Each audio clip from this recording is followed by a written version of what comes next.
Kapag naririnig mo ang salitang ina, madalas maiisip mo na ito ay ang taong gagawin ang lahat para lang maibigay ang pagmamahal at pangangailangan ng kanilang mga anak.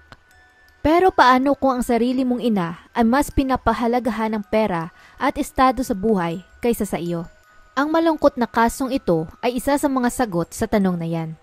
Pero bago tayo magsimula, magandang araw at welcome mga kakantuhan. Kung kayo ay bago lang sa channel na ito at mahilig kayo sa mga true stories, true crime at kakaibang kwento, please subscribe and turn on ang notification bell para lagi kayong updated sa ating mga videos. At ngayon, simulan na natin ang kwentuhan. Dumako naman tayo sa bansang India para sa kasong ito. Ang bansa ng India ay isang lugar na may malawak na klase ng ecosystem na binubuo ng mga disyerto, kagubatan, grasslands at mga bundok. Pagdating naman sa mga tao doon, sila ay mga palakaibigan at hindi maikakaila ang mayamang kultura nila na nakatatag sa kanilang mga filosofiya at relihiyon. Nakatira din sa isang simpleng bayan doon ay ang taong pinakasentro ng kwentong ito, ang 25 years old na si Sheena Bora. Si Sheena ay pinanganak noong February 11, 1987 sa kanyang mga magulang na si Siddhartha Das at ina na si Puri Bora na di kalaunan ay pinalitan ang kanyang pangalan ng Indrani. Nagtagpo ang mga magulang niya noong sila ay nasa kolehiyo pa lamang at sa kanilang pagsasama, nagkaroon sila ng dalawang anak na ito nga ay ang panganay na si Mikael at ang bunso na si Sheena. Ngunit sa malungkot na kapalaran, ang mga bagay na ito ay nangyari nang sila ay napakabata pa lamang na pagkatapos may panganak ni Sheena, unti-unti nang nawasak ang kanilang relasyon. Pareho nilang hindi nakayanan ang responsibilidad na dala ng pagpapamilya na naging dahilan ng kanilang madalas na pag-aaway. Di kalaunan, tuluyan nang naghiwalay ang magkasintahan ilang buwan lang pagkatapos manganak ni Indrani. At ito daw ay dahil sa nahihirapan silang pareho sa pag-angat ng kanilang profesional na karera. Habang ng mga panahong ito, si Siddhartha ay walang trabaho, si Indrani naman ay may mataas na ambisyon para sa sarili at nais nitong magkaroon ng maginhawang buhay sa mas malaking syudad. Kaya kahit pa naiwan sa kanya ang solong pangangalaga ng kanilang dalawang anak pagkatapos nilang maghiwalay, hindi niya ito hinayaan na maging hadlang sa mga pangarap na nais niyang makamit. Nang ibig sabihin ay kasama na doon ang bitawan ng pangangalaga kina Mikael at Sheena. Sa kanyang mga mata, siya ay may trabahong kailangan gawin at perang kailangan mapag-ipunan. Kaya sa halip na alagaan ang dalawang bata, pinadala niya ang mga ito sa kanilang lolo at lola na nakatira sa Guwahati habang siya naman ay pumunta sa Kolkata upang mag-aral ng computing na nasa lagpas 1,000 kilometro ang layo patungong timog. Taong 1996, nagtatag ito ng isang recruitment company na tinawag niyang INEX Services kasama ang kanyang bagong karelasyon na si Sanjeev Khanna. At mahalaga din na inyong matandaan na ang mga sumunod pa niyang naging karelasyon ay tanging sa mga mayayaman at maimpluwensyang tao lamang. Ngayon, ang bagong mag-asawa ay itinatag ang kanilang buong business empire sa likod ng recruitment company na ito. Ang malungkot lang, sa mga lilipas na taon, ang kanilang relasyon ay mauuwi sa ugnayang pangnegosyo na lamang. At noong taong 2002, tuluyan na ngang nag-divorce ang dalawa. Sa parehong taong ding iyon, muli siyang nagpakasal sa pangatlo niyang asawa na nagngangalan namang Peter Mukherjee. Si Peter ay isang makapangyarihang tao bilang ito ay CEO ng isang malaking media company na tinatawag na Star India. Ibig sabihin, marami itong koneksyon sa mga malalaking tao at syempre pera, na sa taong iyon, naging mas mabilis pa ang pag-unlad ng recruitment company ni Indrani. Ang lahat ng mga narating niyang iyon, mga business partners at maging karelasyon ay ang nagpaabala sa kanyang buhay, na halos araw-araw, puno ito ng mga distraksyon. At tanging may isang bagay lang itong nakakalimutang kamustahin. Ito nga ay ang kanyang dalawang mga anak. Sa lugar ng Guwahati, si Sheena at ang kanyang kuya na si Mikael ay nakatira pa din kasama ng kanilang lolo at lola na nagsusumikap na mapalaki silang dalawa. Kaya habang ang ina nila ay abala sa pagkakaroon ng magandang buhay sa syudad, nangungulila naman ito sa pagmamahal at pag-aruga ng isang nanay. Ang bagay na iyon ay pinagtampo ng malaki ni Sheena sa ina. Sa katunayan, noong ika-14 niyang kaarawan taong 2003, nagsulat ito ng tungkol sa malungkot na saloobin niya sa kanyang diary. At ang sumusunod ay ang kanyang isinulat. Happy birthday sa akin pero hindi ako masaya. Na para bang wala akong kahit ano sa aking buhay. Wala.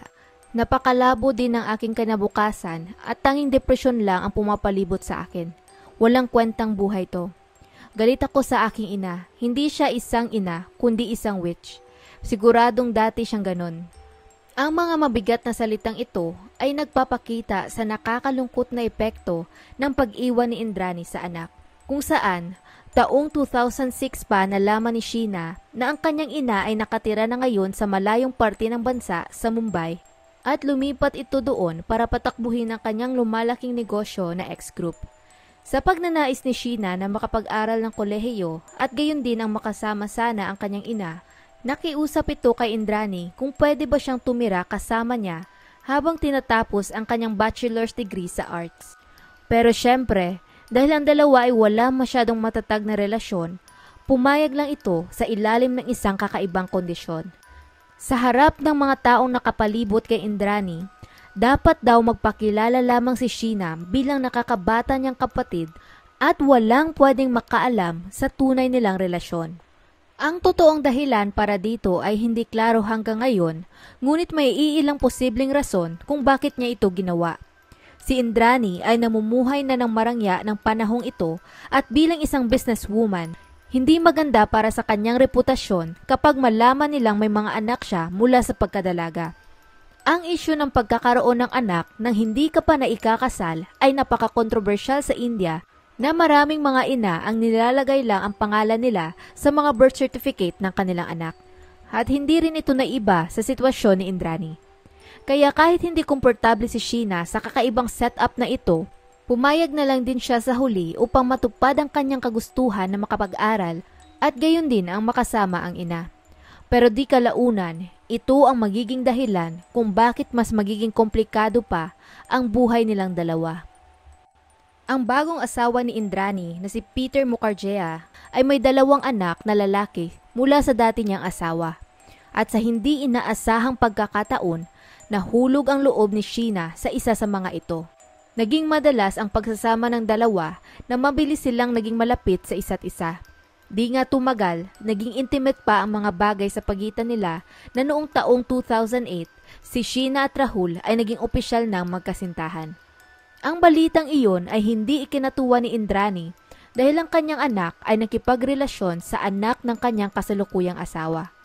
Bagaman sila ay hindi magkadugo, sila ay step-siblings sa mata ng batas. At para kay Indrani, ito ay magulo at hindi maganda para sa kanyang imahe. Kaya bilang paghadlang sa relasyon ng dalawa, muli niyang pinauwi si Sheena sa lugar ng kanyang lolo at lola pansamantala. Umaasang malinawan ito sa mga desisyon niya sa buhay at maintindihan ang epekto noon sa sitwasyon ng ina.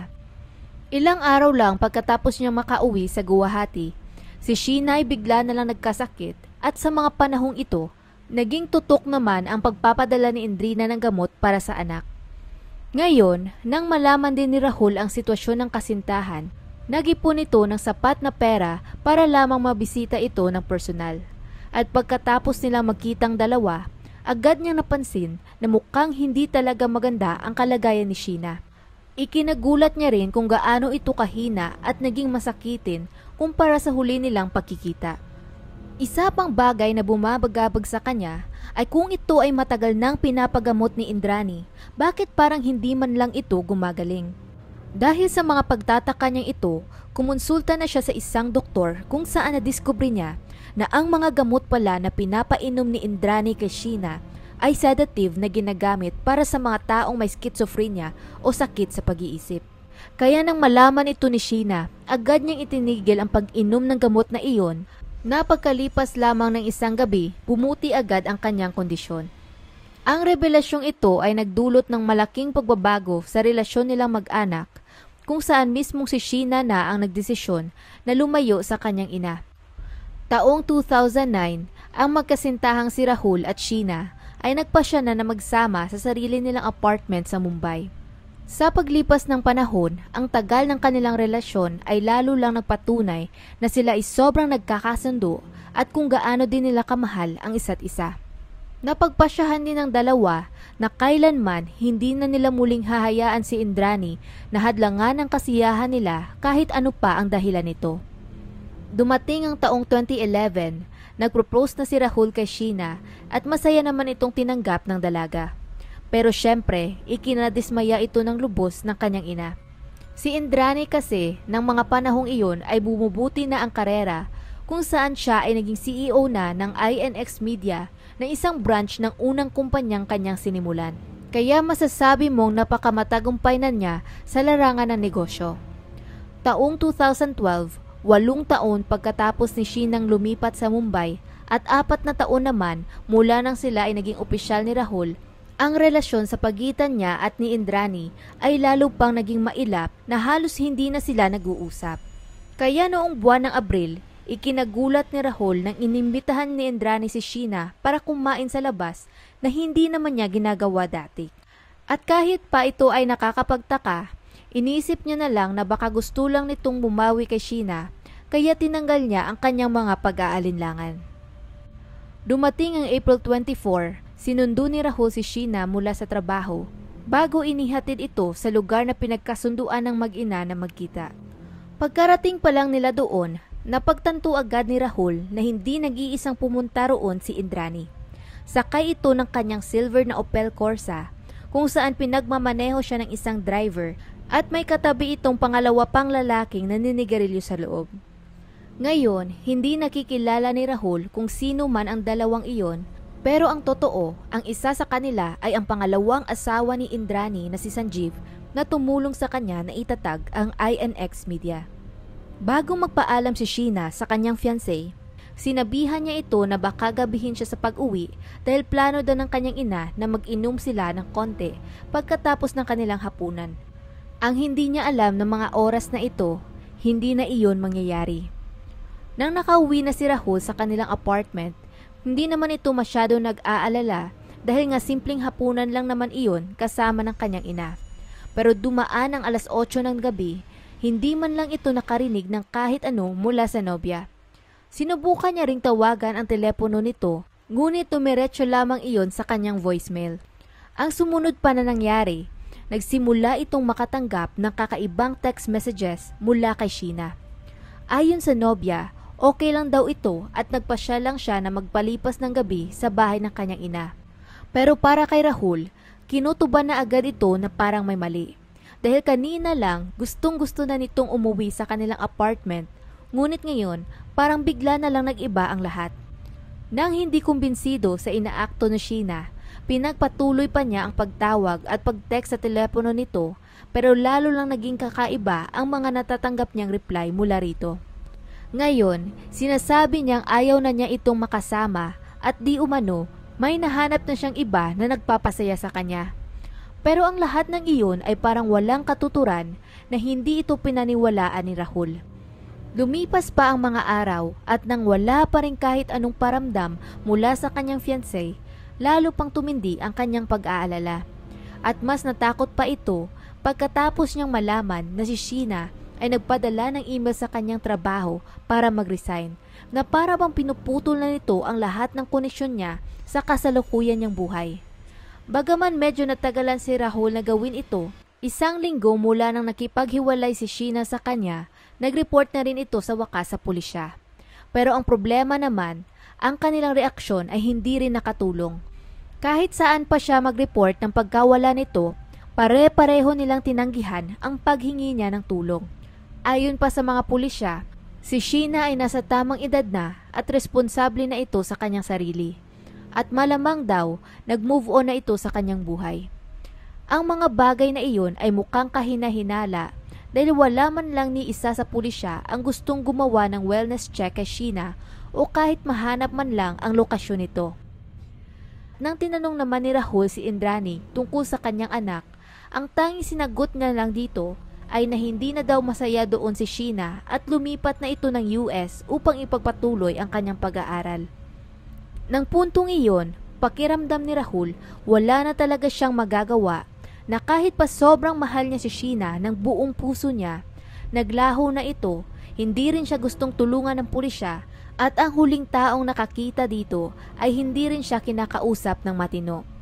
Dahil doon, ang paghihintay ni Rahul ay umabot na ng ilang linggo at ang mga linggo ay naging buwan hanggang ang mga buwan ay naging taon pa. At ni minsan wala itong natanggap na kahit ano mula kay Sheena, walang tawag, email, sulat o kahit text message man lang. At bagaman ang sitwasyon ay parang nakakainis na, ang pagkabagabag ng kanyang loob ay hindi mawala. Habang si Indrani naman at ang kanyang ama ay patuloy na pinanindigan ang kanilang kwento tungkol sa kung ano ang nangyari kay Sheena.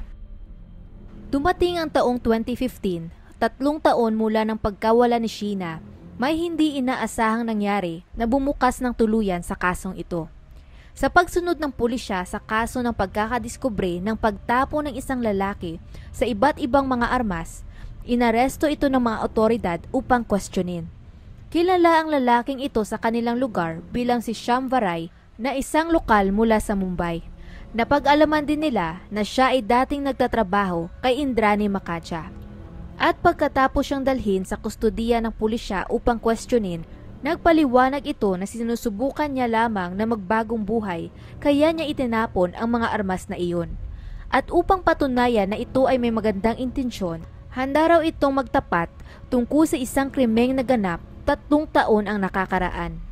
Doon na niya ipinagtapat na siya raw ay ang driver para sa isang pagpatay na nangyari noong taong 2012. At sa kasamaang palad, ang tinutukoy niyang pagpatay ay tungkol kay Sheena Bora na 3 taon na ring nawawala. Ayon kay Shyamva, nilapitan daw siya ni Indrani tungkol sa plano nitong patayin ang kanyang kapatid. At kapalit ng kanyang serbisyo, nangako itong sasagutin niya ang lahat ng medikal na gastusin ng kanyang buong pamilya. At dagdag pa doon, babayaran din daw nito ang tuition ng kanyang mga anak. Ang alok na ito ay talagang nakakaakit para sa kanya, lalo pat hindi naman daw siya ang gagawa ng pagpatay at magmamaneho lamang. Kaya dahil sa malaki din ang mababago nito sa buhay ng kanyang pamilya, napapayag siyang tanggapin ang trabaho, kung saan doon na nagsimula ang malagim nilang pagpaplano. Noong gabi ng April 24, 2012, siya kasama sina Indrani at ang dati nitong asawa ni si Sanjeev ay sinundo si Sheena sa harap ng National College sa Mumbai. Pagkatapos nitong sumakay sa likod ng sasakyan at umupo katabi ng kanyang ina, inalok siya ni Indrani ng maiinom habang nagbuhos din ito ng inumin para sa kanyang sarili sa isa pang baso. Pagkalipas lang ng ilang minuto, nagsimula ng mahilo si Sheena at di tumagal, tuluyan na nga itong nawala ng malay. Sa utos ng kanyang ina, itinigil nila ang sasakyan sa madilim na bahagi ng isang kalye at pagkatapos, siya at si Sanjeev ay pumunta din sa likuran na bahagi ng kotse at doon na ito inutusan ni Indrani na takpan ang bibig ni Sheena habang si Sanjeev naman ay nakahawak sa buhok nito at dito na nga nilagay ni Indrani ang 2 kamay sa leeg ng anak at sinakal ito hanggang sa mawalan siya ng buhay. Pagkatapos ng kakilakilabot na pagpatay na iyon, inutusan niya si Shyamva na magmaneho patungo sa apartment nito sa Wali kung saan nilagay nila ang katawan ni Sheena sa isang duffel bag bago nagmaneho ng mga 60 milya patungo sa isang maliit na bayan na tinatawag na Pem. At doon, itinapon nila ang bangkay ni Sheena sa masukal na gubat. Ngunit hindi pa doon natatapos ang kanilang maligim na plano. Pinuhusan din nila ng gas ang buong katawan nito at siniklaban ng apoy, bago tuluyang tinalikuran ang nasusunog na bangkay ng anak. Ngayon, pagkatapos nilang marinig ang kwentong iyon ni Shyamva, napagtanto nila na kung totoo man ang mga sinasabi nito, mga labi pala ni Sheena ang hindi nakikilalang bangkay na natagpuan nila 3 taon ang nakakaraan, mga 1 buwan lang pagkatapos ng pagkawala nito. Pero dahil sa pinsalang gawa ng apoy, naging imposible para sa kanila ang matukoy ang pagkakakilanlan nito ng mga panahong iyon. 4 na araw ang lilipas pagkatapos ng konfesyon ni Shyamva, inaresto na din ng pulisya sina Indrani at Sanjeev para sa akusasyon ng pagpatay sa kanyang anak. Dagdag pa doon, inaresto din nila ilang buwan lang pagkalipas doon si Peter Mukherjee na kasalukuyang asawa ni Indrani dahil sa parte niya sa pagpaplano sa krimen at sa pag-transfer ng pera sa account ng kanyang stepdaughter na binuksan nila para sa kanya upang maitago ang kanilang yaman at makaiwas sa tax. Ang mga sumunod na nangyari nang nagsimula na ang hearing ay napaka-controversial na umani ito ng atensyon ng maraming tao sa India ng panahong iyon. Sa mga early stages ng court hearings, pinagdiinan ni Indrani na buhay pa di umano ang kanyang kapatid at ito ay nag-aaral lamang sa US para makalayo sa kanyang fiancé. At oo, hanggang ng mga panahong iyon, ayaw pa niyang sabihin na anak niya si Sheena. At ito ay patuloy niyang pinilit sa kabila ng pag-test nila ng DNA sa mga labi na natagpuan sa gubat at ikinumpara ito sa DNA ni Indrani at Sheena, kung saan hindi lamang nito nakumpirma na ang mga labing iyon ay si Sheena, kundi na ito rin ay ang kanyang anak. Sa katunayan, sobrang nagmatigas ito na pinalipas pa niya ng ilang buwan bago tuluyang inako ang tunay na relasyon sa pagitan nilang dalawa. Sa kabila ng pagiging kontra sa CBI na bersyon ng India ng NBI kung sa Pilipinas pa, si Indrani ay napakayamang tao at kayang-kaya nitong magbayad ng mga magagaling na abogado kung saan dahil doon, ang kaso ay mas tumagal pa kaysa sa kinakailangan nito. Sa paglipas din ng mga taon, ang mga impormasyon tungkol sa krimen ay lalo pang naging magulo at nakakalito. Si Indrani naman ay patuloy din sa pagtanggi sa mga binabatong aligasyon sa kanya. Pinipilit na si Sheena ay buhay pa at na ang mga analysis di umano ng pulisya ay hindi mapagkakatiwalaan. Naging dahilan iyon upang mahirapan pa ang CBI na bumuo ng solid na kaso laban kay Indrani at ang lahat ng mga ebidensyang nakalap nila ay puro lamang kinontra ng depensa o di naman kaya ay itunuring lang na circumstantial na ebidensya. Kaya sa kabila ng mga konfesyon ni Shamba at Sanjeev na pawang kasama ni Indrani ng gabi ng krimen, ang mga DNA evidence at halos mga 100 saksi, walang naging sapat sa mga iyon upang makonvict si Indrani. August 2020, 5 taon pagkatapos ng kanyang pagkaaresto, pinalaya ng mga otoridad si Peter Mukherjee dahil sa pagpiyansa nito. Sumunod din sa kanya, pagkatapos ng ilang beses niyang pagtatangka ng makapagpiyansa, si Indrani ay nakalaya din ng may mahigpit na kondisyon noong May 2022. At kahit pa umako sa kanilang nagawang krimen, sina Shamba at Sanjeev ay binigyan din ng parehong pagtrato kung saan 2 buwan lang pagkalipas noon ay nakalaya sila sa kulungan. Ngayon, sa kabila ng paglaya ng 4 na sospek sa pamamagitan ng pagpiyansa, paano naman si Rahul? Hindi natin maitatanggi, palaging nagiging suspect ang mga partner ng mga namatay sa kaso kung may mga ganitong klase ng krimen. Pero sa buong court proceedings, pinanindigan niya na siya ay inosente at na wala siyang kinalaman sa pagpatay kay Sheena. Ang nakakalungkot pa, patuloy siyang idiniin ng mga abogado ng depensa na paulit-ulit nitong kinailangang humarap sa korte upang questionin. Hindi na rin naging tahimik ang buhay nito dahil sa mga natatanggap niyang pagbabanta sa kanyang buhay. Hanggang sa araw na ito, malaya pa rin ang 4 habang patuloy na dinidinig ang kaso, pero mukhang malabo nang may maparusahan sa nangyari kay Sheena. Una, sa yaman pa lamang ni Indrani at ng kanyang asawa, siguradong nakaapekto ito sa pagtrato sa kanila ng korte, at pangalawa, unti-unti na rin nakakalimutan ng mga tao na may isang inosenteng buhay na nawala dito. At hanggang dito na lang ang kwento natin para sa ngayon. Anong masasabi ninyo sa malungkot na kasong ito? Kung nagustuhan nyo ang video na ito, please like at mag-subscribe na din kayo sa ating channel. Muli, salamat sa inyong pakikinig at hanggang sa susunod, mga kakwentuhan.